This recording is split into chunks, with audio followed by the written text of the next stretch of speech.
Medical college തന്നെയാണ് ഏറ്റവും പ്രധാനമായ ആശ്രയ കേന്ദ്രം അല്ലേ? യെസ്, വളരെ നന്ദി ശ്രീ ബാലചന്ദ്രൻ. പരമാവധി ആളുകളെ രക്ഷിക്കാനുള്ള ആ സന്നദ്ധ പ്രവർത്തനം താങ്കളുമുണ്ട് എന്നത് തന്നെ ഒരു ആശ്വാസം നൽകുന്നു. അവിടെ MLA ഉൾപ്പെടെയുള്ള ആളുകൾ അവിടെ അപ്പോൾ അതിനുവേണ്ടിയൊക്കെ അവിടെ ഉണ്ട് എന്ന് പറയുമ്പോൾ അതൊരു പരമാവധി ആളുകളെ രക്ഷിക്കാനുള്ള ജാഗ്രതയോടുകൂടിയുള്ളൊരു ശ്രമം ഉണ്ടാകും എന്ന് നമുക്ക് ഉറപ്പിക്കാം. യെസ് നാമി, അതാണ് ശ്രീ ബാലചന്ദ്രൻ്റെ വാക്കുകൾ കേട്ടിൽ 5 പേർ മരിച്ചിരിക്കുന്നു നവമി, നിരവധി പേർക്ക് പൊള്ളലേറ്റിരിക്കുന്നു. തൃശ്ശൂർ പൂരം നമുക്ക് ഒരു വേദനയായി മാറുകയല്ലേ? എന്താണ് ഇപ്പോൾ ലഭിക്കുന്ന വിവരങ്ങൾ? ഈ പടക്ക നിർമ്മാണശാലയിൽ അവിടെ തീയൊക്കെ എങ്കിലും അണയ്ക്കാൻ കഴിഞ്ഞു? എന്തായാലും ഏറെ വേദനിപ്പിക്കുന്ന വാർത്തകൾ തന്നെയാണ് ഓരോ മിനിറ്റുകൾ കഴിയുന്തോറും പുറത്തു വന്നുകൊണ്ടിരിക്കുന്നത്. ഇനിയെങ്കിലും ആളുകളെ ഇത്രയും വേഗം രക്ഷിക്കാൻ കഴിയട്ടെ എന്ന് നമുക്കും പ്രാർത്ഥിക്കാം. കാരണം അത്രയും വലിയൊരു സ്ഫോടനം തന്നെയാണ് അവിടെ സംഭവിച്ചിരിക്കുന്നത്.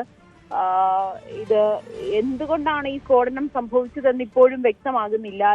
ഈ വെയില് തന്നെ ആകാം ഒരു പ്രതികൂല സാഹചര്യം ഉണ്ടാക്കിയത് എന്ന ഒരു നിഗമനമൊക്കെയാണ് ഇപ്പോൾ പുറത്തു വന്നിരിക്കുന്നത്. എന്തായാലും അത് നമുക്ക് വഴിയെ കണ്ടെത്താം. പക്ഷെ ഇപ്പോൾ ആളുകളെ രക്ഷിക്കുക എന്നൊരു പ്രവർത്തനമാണ് ഇപ്പോൾ നടത്തിക്കൊണ്ടിരിക്കുന്നത്. ഫയർഫോഴ്സ് അവിടെ എത്തി നാട്ടുകാരും ചേർന്ന് രക്ഷാപ്രവർത്തനം നടത്തിക്കൊണ്ടിരിക്കുകയാണ്.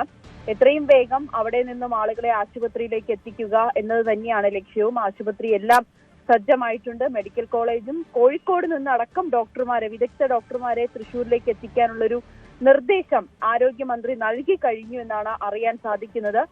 അങ്ങനെ രക്ഷാപ്രവർത്തനത്തിന് വേണ്ടിയിട്ടുള്ള എല്ലാം സജ്ജമായിട്ടുണ്ട്. രക്ഷാപ്രവർത്തനം ഇപ്പോൾ വെല്ലുവിളിയാകുന്നത് തുടർച്ചയായിട്ടുള്ള അവിടുത്തെ ഉള്ളൊരു സ്ഫോടനം തന്നെയാണ്. തുടർച്ചയായി ഈ ഓരോ ഇതും പൊട്ടുന്നതും ഈ സ്ഫോടനം സംഭവിക്കുന്നതും നാട്ടുകാർക്കോ അല്ലെങ്കിൽ ഫയർഫോഴ്സിനോ ഉള്ളിലേക്ക് പ്രവേശിച്ച് ആളുകളെ പുറത്തേക്ക് എത്തിക്കുന്നതിനുള്ളൊരു വെല്ലുവിളി അത് മാത്രമാണ്. എന്തായാലും തീ അണയ്ക്കാനുള്ള പരിശ്രമം തന്നെയാണ് അവിടെ നടത്തിക്കൊണ്ടിരിക്കുന്നത്.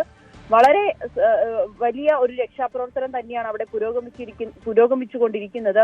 ഈ ആളുകളുടെ അതിനുള്ളിൽ അകപ്പെട്ട തൊഴിലാളികളുടെ ശരീരങ്ങൾ ശരീര അവയവങ്ങൾ ചിന്നിച്ചിതറിയ അവസ്ഥയിലേക്കാണ് എന്നുകൂടി അറിയാൻ സാധിക്കുന്നുണ്ട്. അതൊക്കെ തന്നെയാണ് നമ്മളെ ഏറെ വേദനിപ്പിക്കുന്നതും. ഇനിയും മരണസംഖ്യ ഉയരരുതേ എന്ന് തന്നെയാണ് നമ്മൾ പ്രാർത്ഥിക്കുന്നത്. ഇത്രയും പേര്, അതായത് അവിടെയുള്ള ആളുകൾ പറയുന്നതനുസരിച്ച് ഉച്ചയ്ക്ക് ഊണിനായി 40 ഊണാണ് പറഞ്ഞിരുന്നത്. ആ ഒരു സാഹചര്യത്തിലാണ് ഇപ്പോൾ 40 പേരായിരിക്കും അവിടെ ഉണ്ടായിരിക്കുന്ന എന്നൊരു നിഗമനത്തിൽ